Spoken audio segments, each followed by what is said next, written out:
وحير بانين محان كو يرادا حاسكيس اسكو قبانيان markaasuu furaya xiyar isku qabanaya hadhow wuxuu ku leeyahay qiil hal irhaadi waxaan sameeyay gawaa saas iga noqotay moot waa khatar cadimka carada in la iska baabiyaa fiican waaba nin yimid wuxuu igu yiri sheekh islaantii baa 6 saac meelaha habeenimo ila soo hadlay 7 saac ku dhawaad kowda meelahaas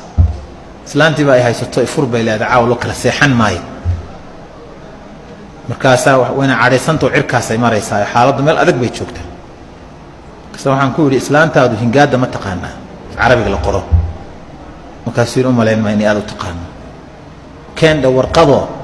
xaaskayga hiblaaye hebel oo aan jecelahay oo waa saasa ugu qorbaan ku naqaabada wataas markaas waxay moodayday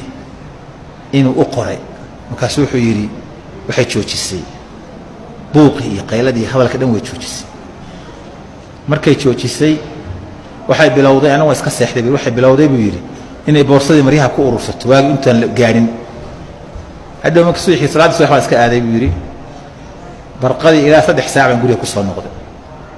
albaabka laga soo galo buu yiri iyo kitchadu isku yara beeganta markaan soo galay baan ilqoodhan ka eegay buu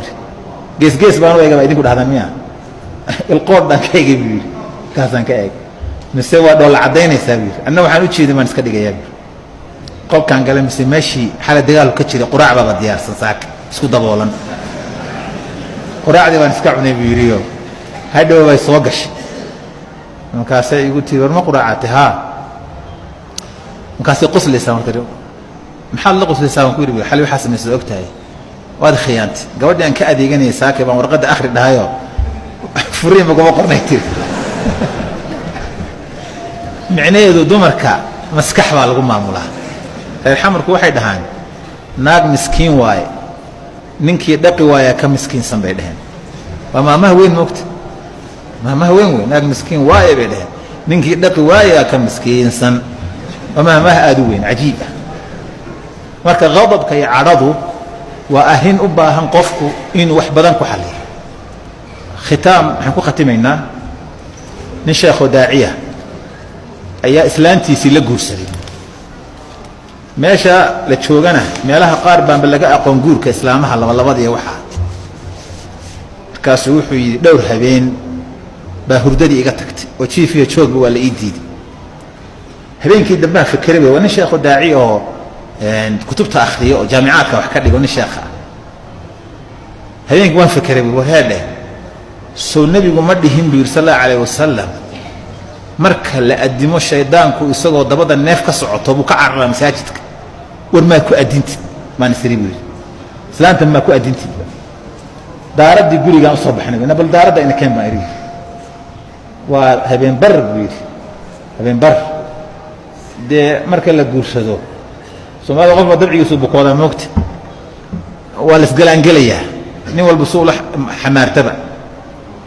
أدم بان كل مفتبي الله كور دجها من فراغ شدان قيلنا يا ورميات والد ورالها ألمي وما تشوتشين بوان دم يستأذن كي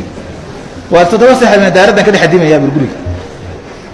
مكان اللهم رب هذه دعوة تام دعاء كده وأقيم يا ما يريد ورالها ورنا وأقيم ورواق صدق مي وأقيم يا أدني أقل لك لا تبلا ما أرك بان في يريد وأنا أقيمها وعرفت تقولي يا شبير أقيم كبير سيدي حوجا كجارنا وأقيم يبير اللي دلالك هو يراده حواجة أمام واقعي ده حلبان اللي بيقول تبغى يقدك تبير هبين كنا ما تقولين قصة ما قد ما واحد والله وأديم يا داي ديموي وأنا أديم يا داي ديموي أديم ما أقول فانا يا مركا عرضي هبين قال أديم كيف تشبيه سبحانك اللهم وبحمدك أشهد أن لا إله إلا أنت أستغفرك وأتوب إليك